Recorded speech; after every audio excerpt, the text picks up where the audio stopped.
sales pitch about why this is what they're going to. So, But he had two cards for contacts with the company Okay. besides the book. So. But it looked nice to me. But Did you drive it around? well, they said I could. They took it out in the parking lot, and I said, well, I don't have a license to drive that. They said, if you're buying it, we don't care. And if you're just in the parking lot. Yeah, that's pretty much it. Just don't hit it in the parking lot. Time is it? Almost there. We got 1 minute.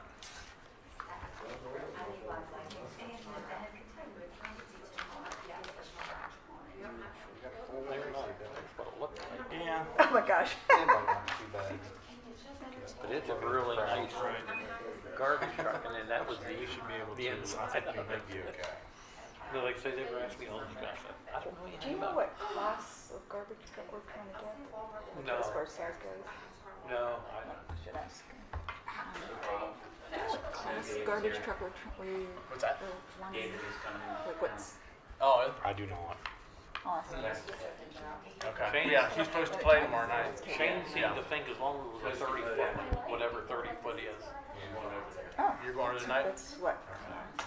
Yeah, I don't know exactly what class it is. Yeah, Um, but that guy told me. see if he He comes said up we next. got I'll 2 see of what these these in guys. stock. We end up He Really? said we could get it to you tomorrow. Really?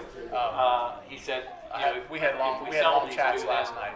There's about a 6-month wait. He said, but we do have 2 exactly. Yeah, Kenny's gonna play Well, tomorrow I mean, night. that's not our plan anyway. Yeah. Try to line up folks for you first. We need a year. My- You my- know, I'm- just like to get Everybody's through the year. being called on to be performing right now, so. We've already had, one huge purchase with the Yeah. this jetter, so When they do the time, take them down from the back road, truck. down a So mile, and look at all the Stuff. stuff that we need. timeless. Have removed. It's time, Bobby. Get us a price. Okay, good. Let's call the meeting to order. Everyone, please stand for the Pledge of Allegiance and remain standing. I pledge allegiance to the flag of the United States of America and to the republic for which it stands, one nation, under God, indivisible, with liberty and justice for all. we are thankful for this special community, for the time we share together, and the bounty of our nation. We are thankful for the commitment of our people who volunteer their time and talents to make our community a better place to live and work and raise a family. We know that we alone cannot meet the challenges or provide sufficient inspiration without community involvement and the dedication of all concerned to the greater good of this city and all who reside in it. We are thankful for this time and the place that is Frostburg. Amen. You all be seated.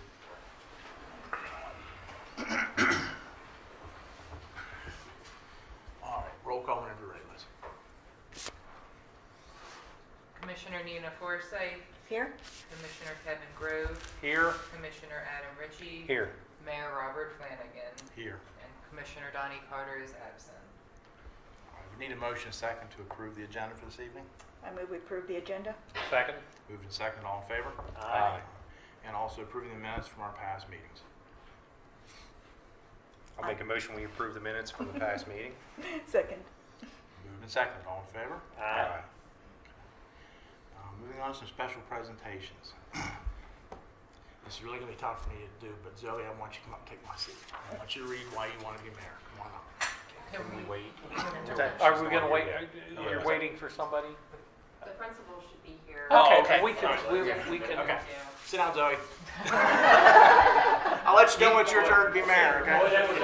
You didn't think you'd get fired that quick, did you, Zoe? But instead of that, Zoe, you're going to get to hear from Delegate McKay. He's going to tell us about what's going on at the state level, okay? So that should be pretty informative, too. All right. Thank you, Mayor. Thank you, Council.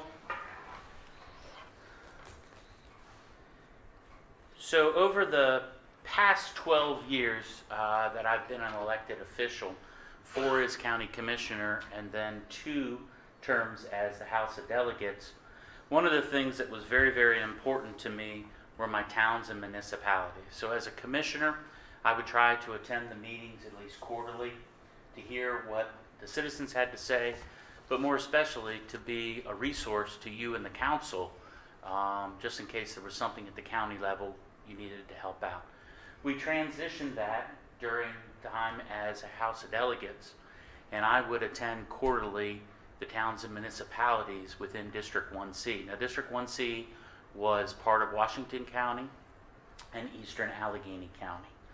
And so at those individual meetings, there again, I was a resource and their ability to be your voice in Annapolis.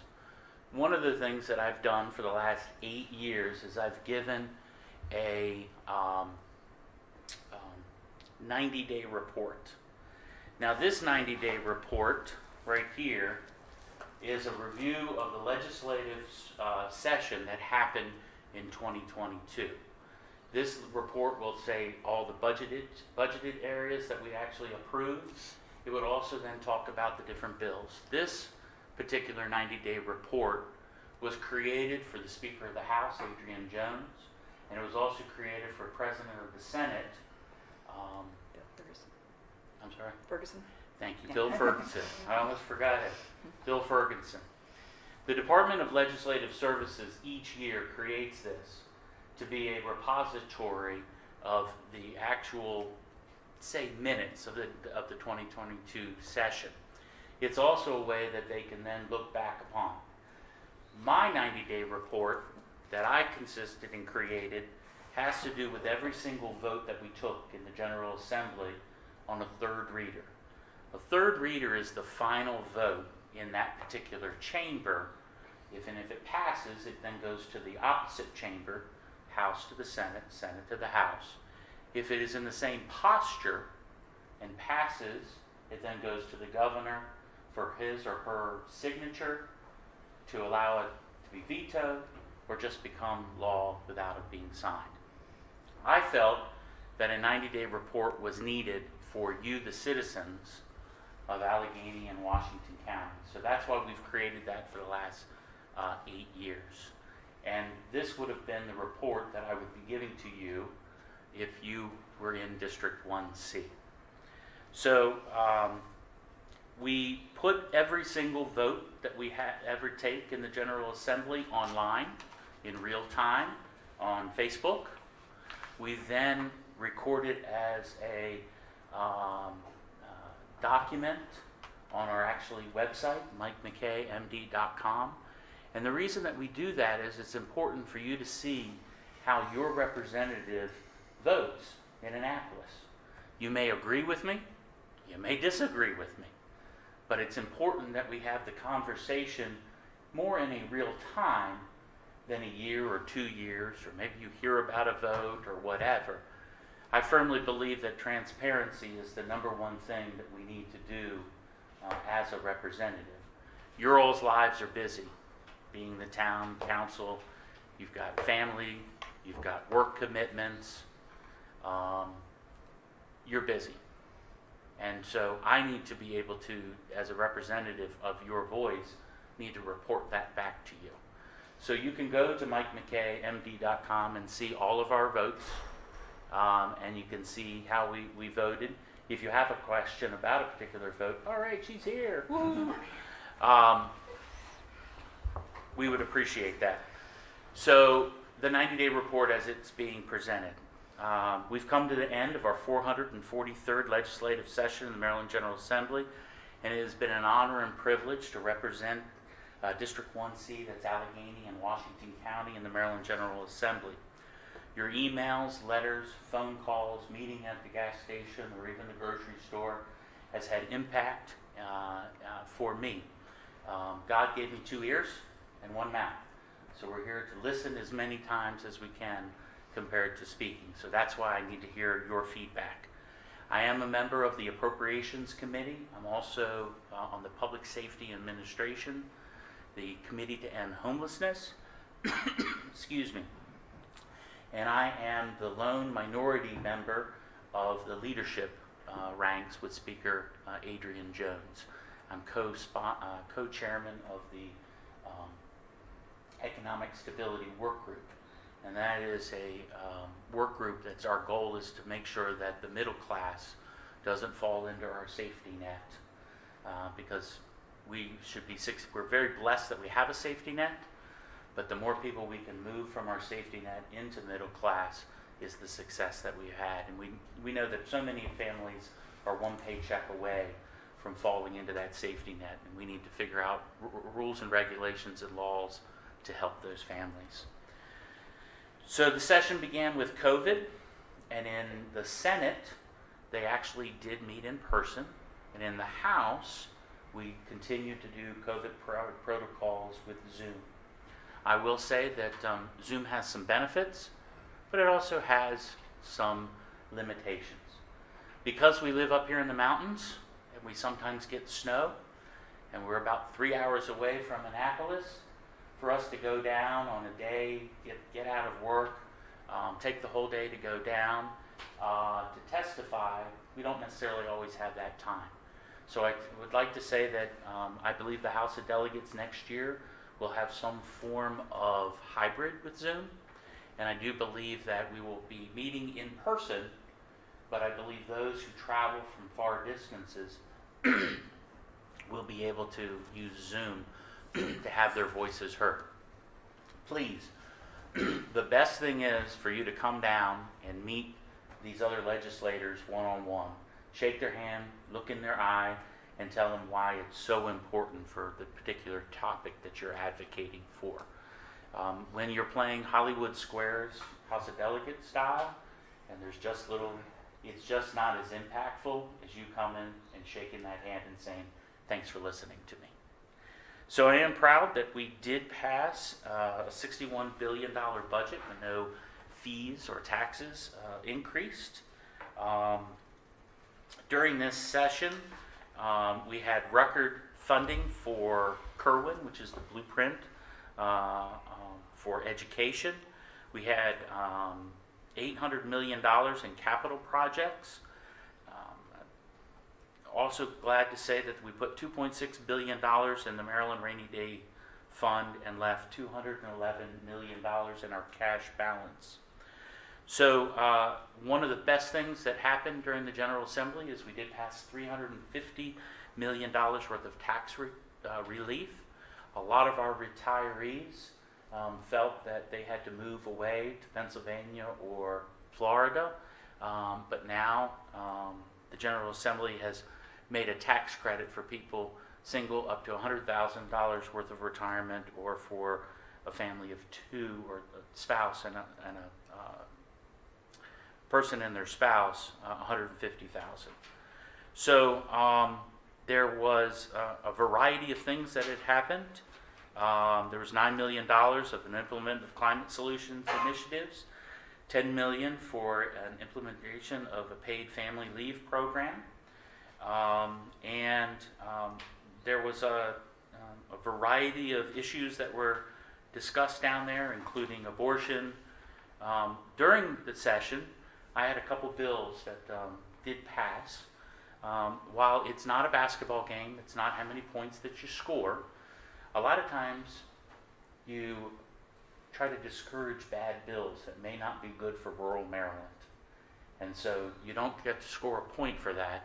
That just doesn't happen. So during our 8 years, we have passed 13 bills. And being from Western Maryland, being in the minority party, having 13 bills is significant. A couple of those bills this year was we did 2 bills that were for urban renewal, bills that redeveloped areas for the particular towns of Williamsport and Hancock. And we believe that this will give the towns the authority to do whatever is necessary to redevelop the land and the removal of the dilapidated houses. There again, another tool in the tool belt that's needed as you're trying to revitalize your downtowns. We did remove the $30 fee that in a death of a first responder, if a fireman, a policeman, or correctional officer dies in the line of duty, there are benefits that are offered to the family. I hate to use the word benefits when you lose your family member, but unfortunately, the state of Maryland, when you would ask for a death certificate, they would still charge the family $30. And I just thought that that was just not respectful. So we did pass a law to make sure that they cannot do that. So during the 8 years that I've been in the General Assembly, I've been nicknamed, self-proclaimed, the dental delegate. And we've done a lot of work with oral health. At the beginning, we were able to put into our Medicaid portfolio something that hasn't been there for 40 years. We were able to get both Republicans and Democrats to sign on to my bill in appropriations. That's where the bill was being heard. As I said, I'm a member of the appropriations, and we had all 26 members sign off on that bill. That bill gave us a study in the emergency room when it comes to oral health. We were able to then take care of people in a dual enrollment. We were then able to take care of mom and baby a year after birth when it comes to oral health. And I'm proud to say that we passed a piece of legislation, House Bill number 6, that will allow 16% of Allegheny County to have some form of oral coverage, oral health coverage, 14% of Garrett County, and 12% of Washington County, for a total of just under 900,000 people will have some form of coverage when it comes to oral health, and hopefully that they'll not go to the emergency room, and we'll be able to cut down on the costs there. I'm proud to say that we did not raise the taxes for that. We were able to find the $32.9 million from other places, and we were able to parlay that with the federal government. They were picking up 60% of it when you go ahead and check that box for that. A little side note, I've worked with Senator Gazone and Senator Augustine, two very, very powerful Democratic senators in the Senate, and I've worked with Bonnie Holslet. No, it'll come to me. Forgot her last name. But Bonnie and I worked in the House. She's been on health and government operations for many, many years. So it was 3 Democrats and 1 Republican. And as we were meeting with the providers and the advocates, the lobbyist for the Dental Coalition said, "Mike, don't you know Senator Ben Cardin?" And I said, "Well, I know of him. We happen to be in the same Masonic Lodge." And so the 2 senators said, "Well, do you think you can get him to come testify on behalf of this bill?" And I said, "I'll try." But like a dog with a bone, we did not give up. And I'm proud to say that Senator Ben Cardin did come testify on behalf of House Bill 6. This was the first time in 22 years that a sitting member of Congress has actually testified in the Maryland General Assembly. And it wasn't me, it was the team that we put together, and he saw the need for it. And so I only bring that up is that while we are in Annapolis, we're fighting for you, we're fighting for all sides of the coin. You know, a coin has 3 sides, one side, the other side, and then the reeded edge. And so at some point, we all need to work together to solve the issues for the state of Maryland. There was some District 1 wins. We did get $50 million for the Western Maryland Economic Future Investment Program, or the George C. Edwards Investment Program. In Allegheny County, we got $5 million for Frostburg State University for our regional recreational complex. We're looking really excited for that. Was able to get $500,000 for the Frostburg Volunteer Fire Department, and then $500,000 for the fairgrounds. They're going to have some grandstand renovations, and they need to become ADA compliant. So overall, it was a good win for the General Assembly. I would say that from a funding standpoint, of all of the money that came back to Allegheny County, Garrett, and Washington County, this is probably the largest amount of money that we've gotten ever since Speaker Cass Taylor was actually in office. And so if you're interested, I have 3 spreadsheets of the millions of dollars that the District 1 delegation was successful with your all's help, because your emails, your calls, and your ability to stand with us, that we made it probably one of the most successful, like I said, since Cass Taylor. It's a pleasure to work with all of my District 1 colleagues. I want to thank you all, the people who put the team together every 4 years.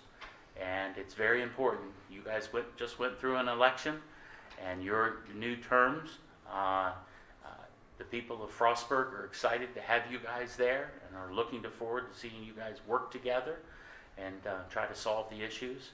I just hope that you'll have an opportunity to reach out to me at least till January as a member of the House of Delegates.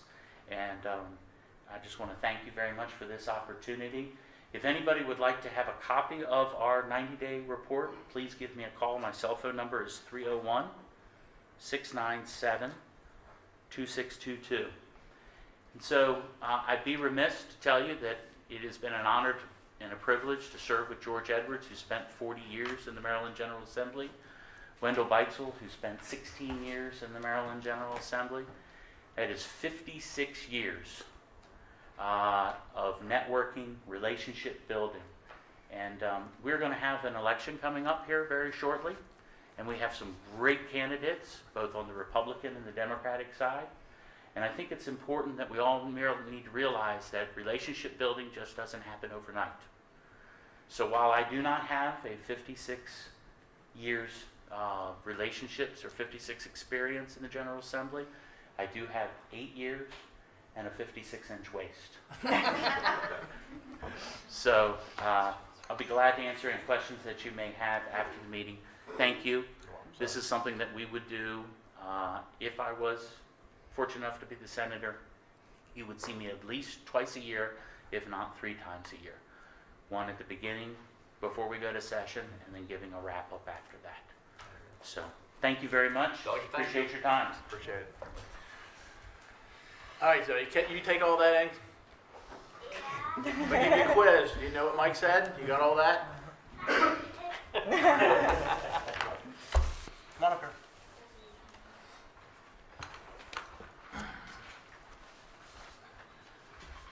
There you go.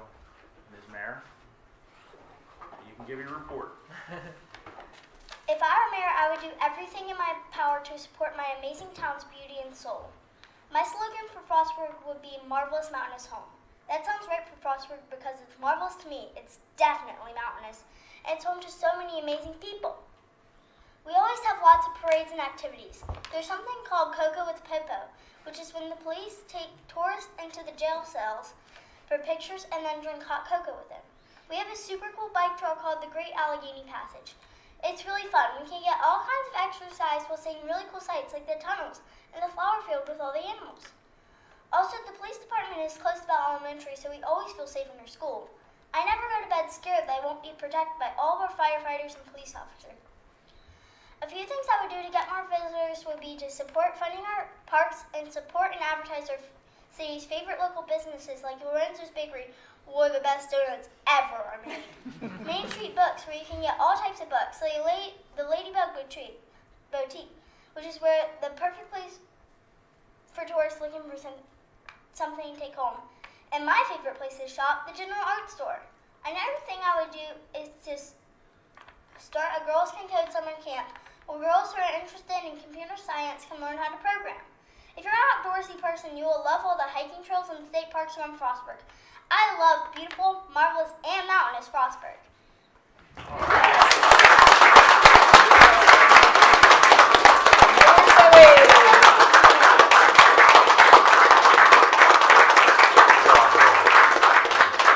You want to really do me a big favor? Come here. Grab this. And smack that real hard and say, meeting adjourned. Go ahead. There you go. Meeting adjourned. All right, that was too much fun. Zoe, up front here real quick. You're not done yet. You're not done yet, kiddo. On up front here so we get pictures. The rest of the council want to come up front here? Actually, since I want to do these. Commissioner, you want to be at the Zoe?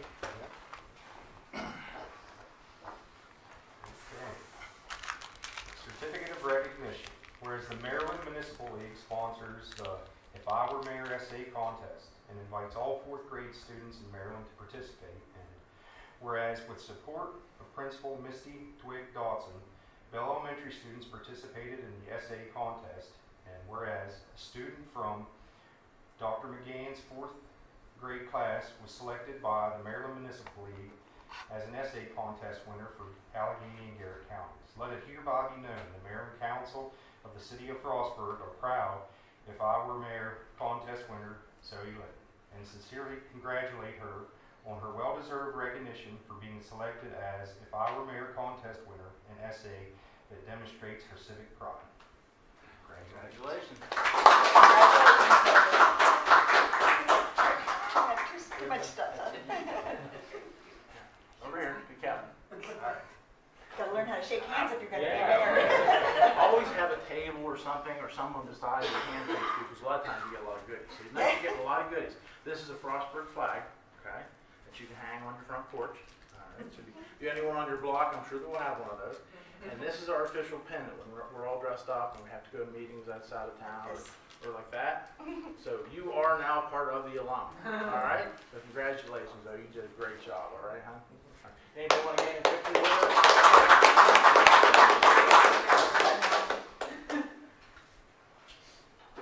So I've been working on mine for years. I'm going to steal some of your ideas. It was awfully good. Yes, it I'm was. really proud of her. Very good. All right. Scooch over. Make salt. Okay. Ready?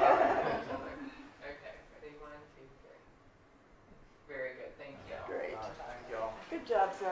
All right, y'all have a good evening, Zoe. Oh, and as an extra point, I'm on the board of directors of the Maryland Municipal League, and I had bragging rights this week at Ocean City at the conference. We could have went there.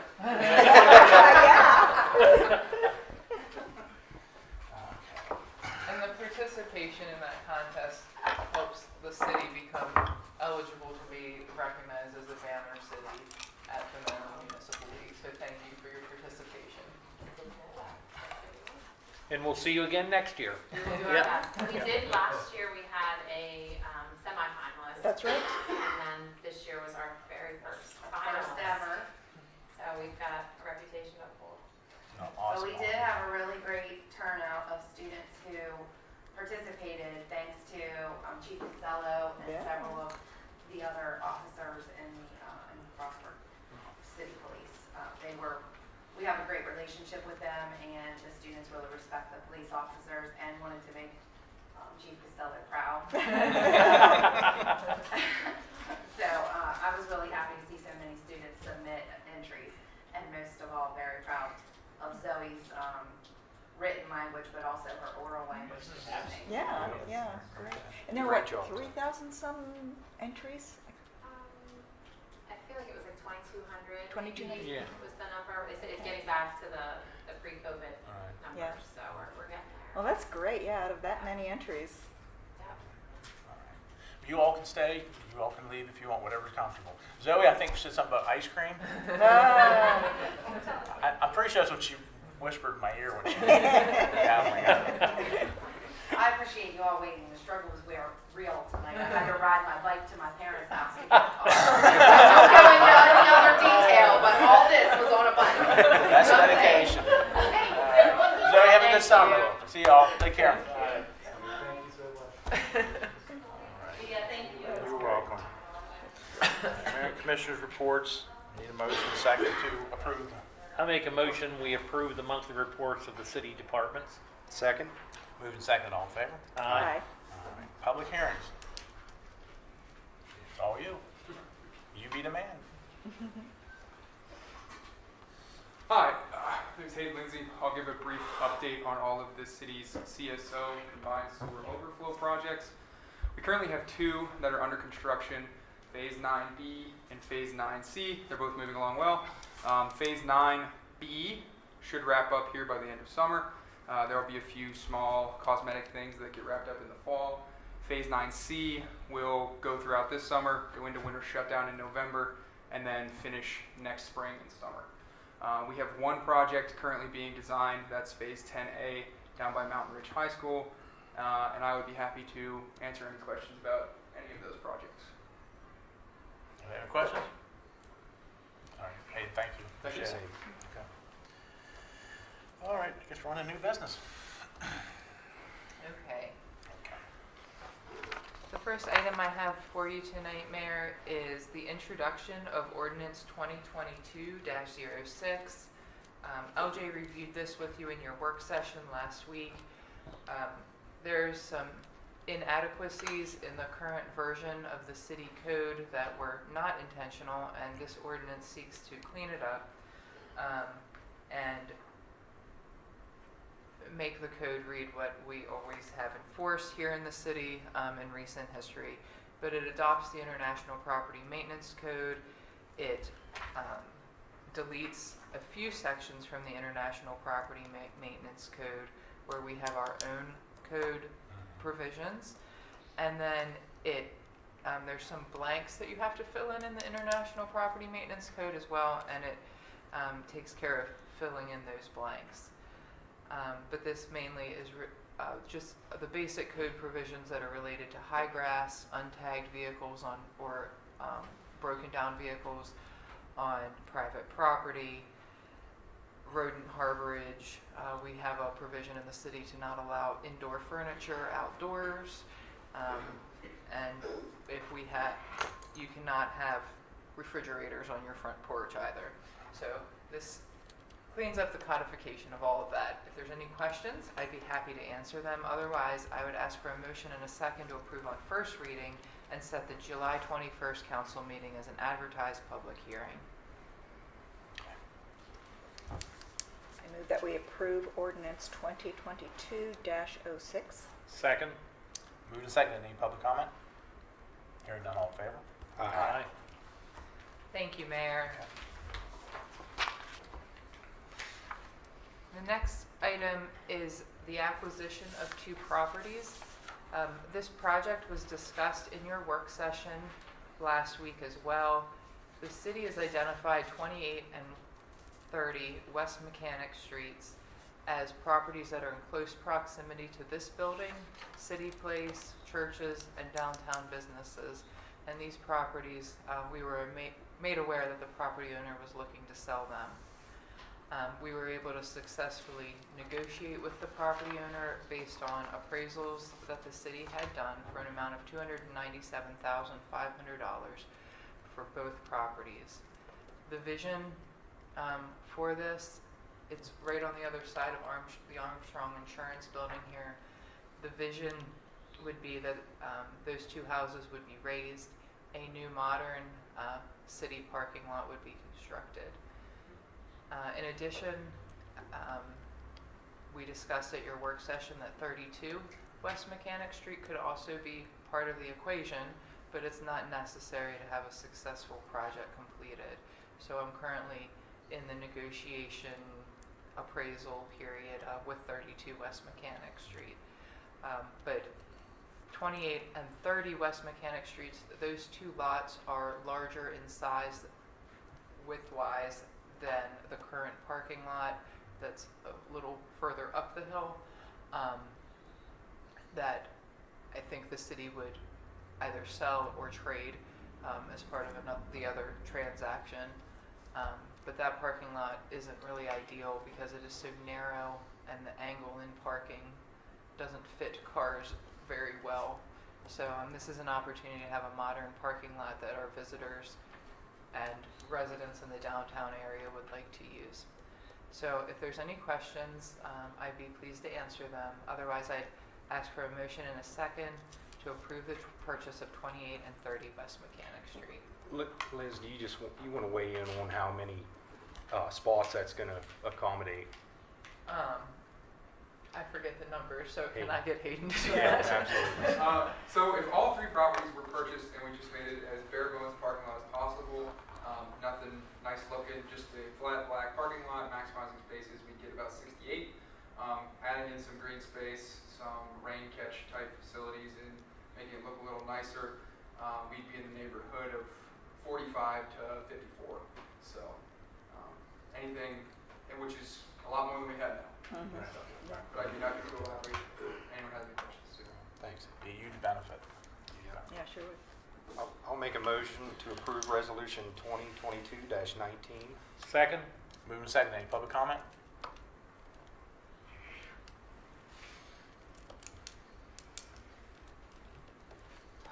Lisa Van Houten, 318 Bernard. Is this in the historic district? No, Okay. I was just I curious. don't think so. Okay.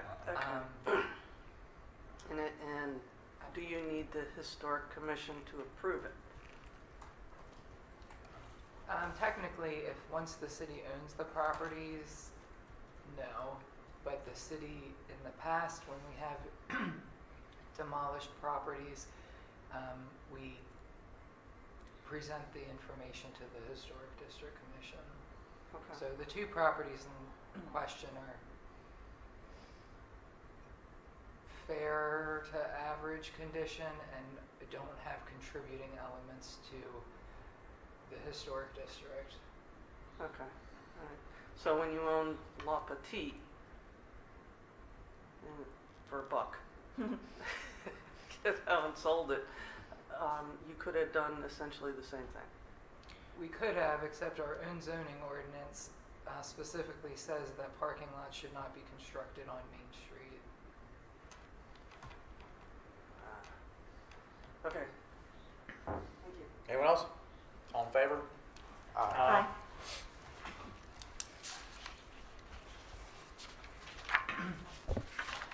Okay.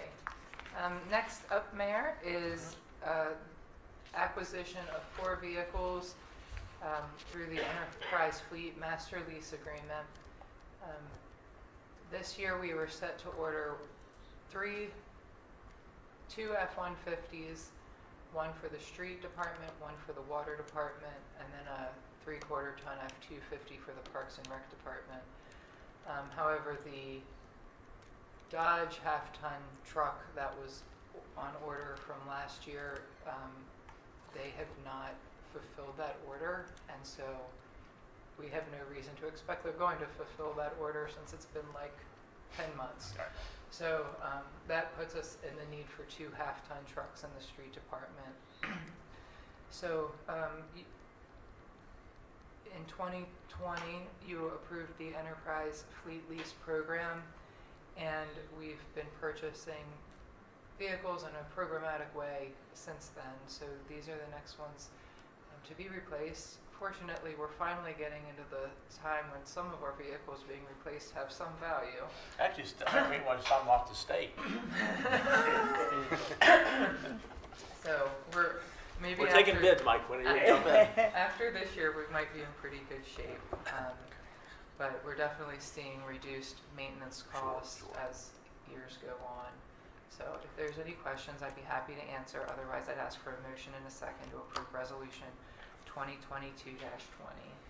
I'll make a motion, we approve Resolution 2022-20.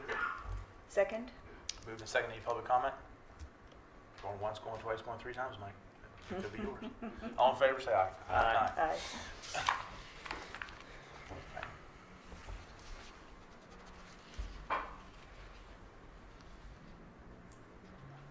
Good evening. This evening I present for your consideration Resolution 2022-21, which would approve year-end budget adjustments for the fiscal year that's ending June 30, 2022. As we discussed in detail at your work session last week, as we approach the end of the fiscal year, there are certain items from the original budget where estimates have changed from the original budget. Some of that's due to timing of projects that have not occurred as we anticipated. It also reflects year-to-date activity both in revenues and expenses that have varied from the original budget. So we reviewed these amendments that have been proposed at work session. There were some other minor changes that have been made since the discussion last week, but those have been provided to you. So just to summarize the amendments that are being proposed in this resolution, in the corporate fund, it reflects a total decrease in both revenues and expenses of $34,500. In the water fund, these amendments would increase the budgeted revenue by $7,700. It would increase the expenses by $24,690 for a net decrease in the water fund of $16,990. The sewer fund, the change is minimal, an increase in revenue of $3,500, increase of expenses of $5,410, so the net change is $1,910. In the Piney Surcharge Fund, it's both an increase in revenue and expenses of $50,000. The main change that we discussed is in the garbage fund due to the unexpected expenses with the repairs that have been needed on the garbage truck and having to outsource garbage collection during the month of June. So you'll see an increase in the revenues that's needed because of the transfer from the fund balance to cover the increased operating expenses. So the overall net change in the citywide budget is just over $15,100. If you would have any questions about any of the proposed amendments, I'd be happy to answer them. Otherwise, I would ask for a motion and a second to consider Resolution 2022-21. I'll make a motion, we approve Resolution 2022-21. Second. One second. Any public comment? Hearing none, all in favor? Aye. Thank you. The next resolution is 2022-22.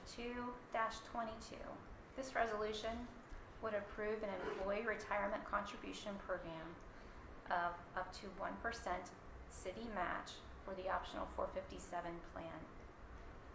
The city provided for a 457 match for certified police officers several years ago, but there has never been a matching opportunity for any other city employees.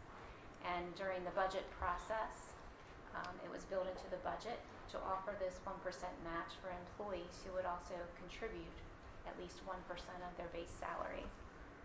So this resolution would formalize that opportunity for city employees so that employees could begin making this contribution with the city match with the pay period that will begin July 4th of 2022. So I request your consideration of a motion and a second for Resolution 2022-22.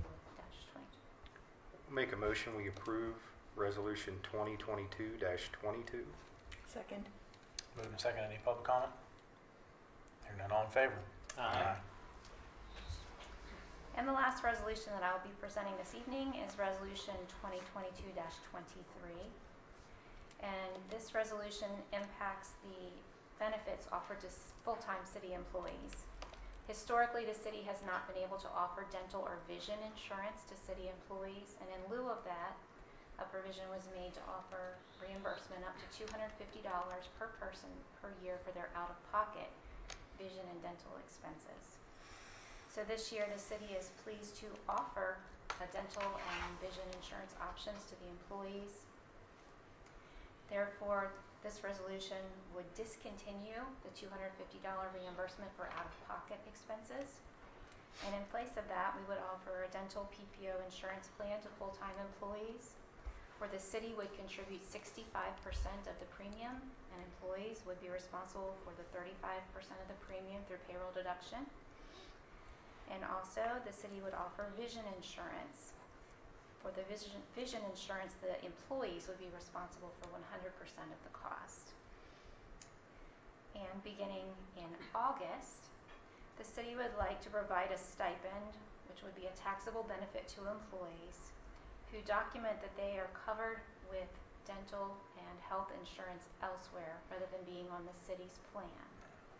So this stipend would be $35 per pay if an employee provides proof of health insurance coverage elsewhere, and $5 per pay if they provide proof of dental insurance carried elsewhere. So this has many elements to the resolution. The total cost to the city of this plan, it would be dependent on the participation in the dental and vision plans, but I estimate that the total employer cost would not differ significantly from the overall amount that was budgeted for health insurance for the year, considering the amount that we typically have from savings due to underutilization, either participation in health insurance or not using the full deductible. But we'll evaluate those costs as the year So I'd ask for a motion and a second to approve resolution 2022-23. I make a motion, we approve resolution 2022-23. Second. Moved and seconded. Any public comment? I understand that. I'm sorry, that was, yeah, that was the right one. Yeah. I understand that the vision insurance that the employees are responsible for 100%. The premium's pretty low, if I recall correctly, right? It's very low. Yeah. If you're someone like me that wears contacts and glasses, it saves you money. Yeah. So it's a decent plan. If an employee just has coverage for themselves, the payroll deduction would be $3.14 per pay. And then it goes up depending if it's an employee and a spouse, employee and children. The highest is family coverage, which is $10.12 per pay. Wow. So, yeah, it's very affordable. Very, very good. All in favor? Aye. Okay. Thank you very much. Do you want to do this one or do you want me to?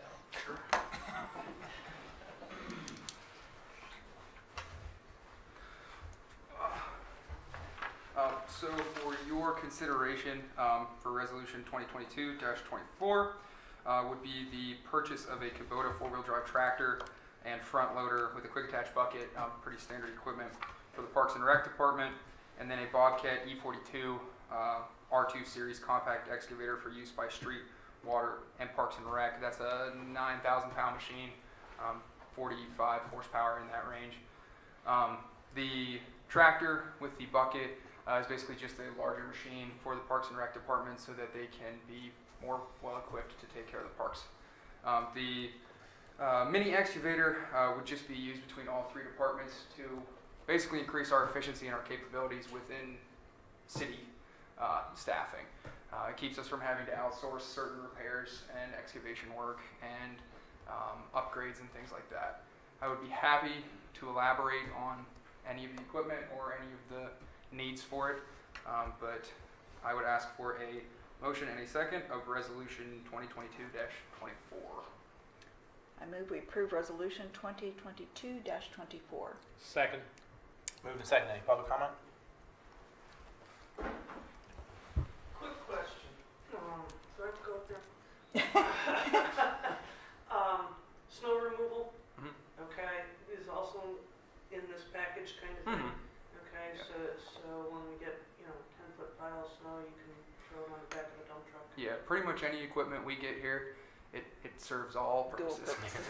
Yeah, I just wanted, I didn't see Yeah. it clarified there. Yeah. Okay. Well, the biggest advantage is that when you use the bucket, it doesn't tip over the whole tractor. Right. And I'm also It's hard to maintain bulk employees I'm when they're also tipping bulk over, so. garbage. Correct. That's the other thing. Yep. We'll use it for whatever we can.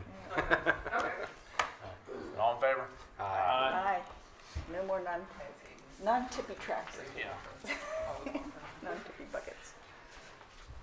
Next for you tonight, I have resolution 2022-25. Sometimes, in terms of staffing, we change titles based on our current needs. But I bring this before you tonight because it adds a net position to the city. And need your approval to move forward with that. So, as you know, we lost our grant manager person a few months ago. They moved on, and we've had time to we have fairly new staffing upstairs and some very talented young people that are working on various projects, plus the addition of all of these ARPA funds. So I've identified the opportunity to split the duties of the grant manager between two existing people on our staff, our planner, and the ARPA manager. But I would like to create a new permanent position for the ARPA manager to just be a project manager.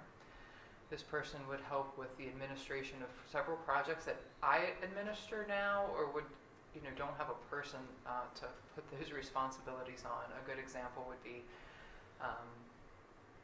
a lot of the nuances with the parking lot project. Obviously, Hayden would be involved on the construction side, but you know, there's. I don't think Hayden wants to be dealing with realtors and appraisers, and so forth and so on. Maybe he does. And the grant report, and then that person would also be responsible for all of the grant reporting requirements. And then as part of that, the planner would be take on grant writing duties, but we would remove the code enforcement and permit duties from her job description, and then look to hire a permits and code enforcement officer, permits clerk and code enforcement officer, and that job description would be revised as well. Not that maybe our permit volume has been significantly increased in the past year than it used to be, but there's a potential for that to be a 25-hour to 40-hour a work week job. So still working through that. But before moving any further, I need your approval to create this additional position. If there's any questions that you have or suggestions, I'd be happy to entertain them. Otherwise, I'd ask for a motion in a second on Resolution 2022-25. I'll make a motion. We approve Resolution 2022-25. Second. Move to second. Any public comment? Hearing none, all in favor? Aye. Thank you very much. And then lastly is we have received 3 requests for repeal of the open container law. 2 from Frostburg first for Midsummer's Night event on June 24th, and second Saturday Lemonade Stroll on July 9th, and then Derby Day on July 2nd or July 4th if it rains on the 2nd. The chief or Commissioner Grove may have some comments. Yeah, we have repealed this for a long time, and we have never had any issues, so I think that it would be fine. So I make a motion, we approve Resolution 2022-26. Second? Move to second. Any public comment? All in favor, say aye. Okay, Chief.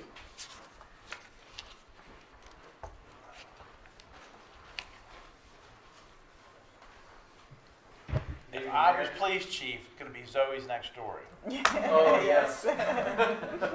She did a fantastic job. That was amazing. I have the police monthly report for you for the police department for the month of May 2022. And we had a very busy and productive month. We had 16 arrests of various types. 11 of those were custodial arrests. 5 of them were DWI arrests. We had 2 C3I cases, 15 specific community policing activities, 133 parking violations, 15 well-being checks, just kind of various things, 31 requests for a police officer, 41 disturbances of various types, 12 motor vehicle crashes, and 93 traffic stops. So those again are just always, a sampling of the types of things we're doing with specific times where an officer's time is committed or a PCO's time is committed, but we're always out and about trying to build good relationships and communicate with our community, and we are very appreciative of the kind words from the folks at Beall Elementary. We're out there every day during school session and all that, and it's just a great partnership, so we're glad to be there. Just a few updates. As you know, we had 3 new police officers graduate from the police academy, so we're super excited about that. They're all fantastic, doing a great job on their field training. Appreciate the mayor, Ms. Stahlman, and joining Commissioner Grove and I and Sergeant Mulaney and my wonderful wife down at their graduation. It was a nice ceremony. We were at Elks Flag Day just on Tuesday night. They do that ceremony. We've been there every year. It was a very nice event, and we had the largest honor guard we've ever had from the police department for an event. So we had 7 of us total altogether down there, including all 3 of our new guys. And Sergeant Mulaney and Sergeant Beeman are military veterans and seasoned officers. They took the flanks and led the whole thing. They come up with the choreography, and they're on the end, so nobody can mess anything up, you know. But it went really well. It was just an awesome choreography, very well done. As you know, Derby Day is coming up July 2nd, and we have a soapbox derby car in the race this year from the police department. We're thrilled about that. We put out a release on social media and sent it to the paper that Bruce Kirkwood of Kirkwood and Rogers donated the car to us, so we were very appreciative of that. We gave him a little thank you on the car, but it's wrapped with a whole new design for the City of Frostburg Police Department. We're super excited about that. And Pirates Ahoy and Lemonade with the Law is coming up again on Wednesday, July 6th. So the planning meetings are ongoing for that now, and the kids will again be at the police station for Lemonade with the Law. So. And getting jailed. Yes, absolutely. Oh, we have a great time. It's a lot of fun. But that's all the updates I have. I'm certainly glad to elaborate or answer questions as always. If You not, said it was a busy month? Sorry? You said it was a busy month? Yeah, I Compared think to last year at this time even? Oh yeah, I think so. I mean, Is there I a think reason for it, do you think? I think the historically pre-COVID, April and May were always very busy months. A lot student related, just generally more activity. But just the weather's nicer in general, more people are out, more activity.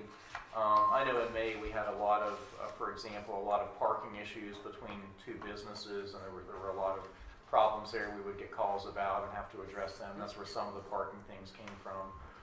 Actually, there were a couple of different businesses all that have their own issues. But I think it was just a lot of people out and about doing things, some student related, much not. I think it's kind of slowly post-COVID. I think people are starting to come out and about more like we had typically seen in the past. All right. Thank you, Chief. Appreciate it. Yes, sir. Thank you all. Open public comment. Any Frostburg citizens wishing to give comment, please come to the podium, state your name and address for the official record. We're all good? We're adjourned, folks. Have a good evening. Enjoy the last hot day, hopefully, for a couple days.